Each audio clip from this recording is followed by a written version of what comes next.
How's it going, everyone? So today I'm going to talk about how to never run out of things to say on a date.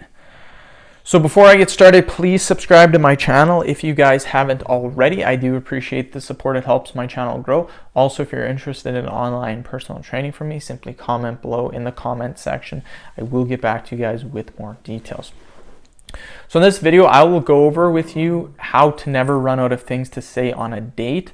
Now, I will give you a big tip that most people really screw up, and that is stop asking your crush or your date so many questions before the actual date. Most guys are very guilty of doing this.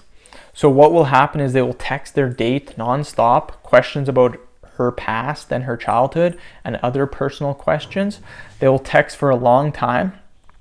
Then finally, the guy usually will get the courage to ask the girl out. Now, at this time, the guy's asked the girl a ton of questions.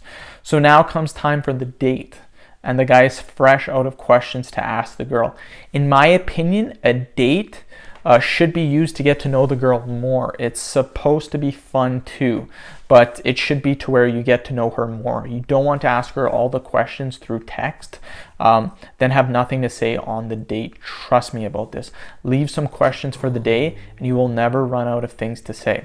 The next tip is to make sure the girl you pick to go on a date with, make sure you guys share something in common. Doesn't matter what it is, but make sure you share something. That way you guys can talk about the same thing when you're on your date. If you have nothing in common, the date might be kind of boring. The best thing is to pick a girl you share your passion with. If your passion is fitness, pick a fitness girl to go on a date with. Then you have picked the jackpot and you are lucky for a very exciting date. And you're in for a very exciting date. Those are the tips I recommend to never run out of things to say to a girl on a date. End of video, I will put a link in the description box for some items you can buy. Check it out. Subscribe to my channel if you haven't already. Like the video and share it. Thanks again.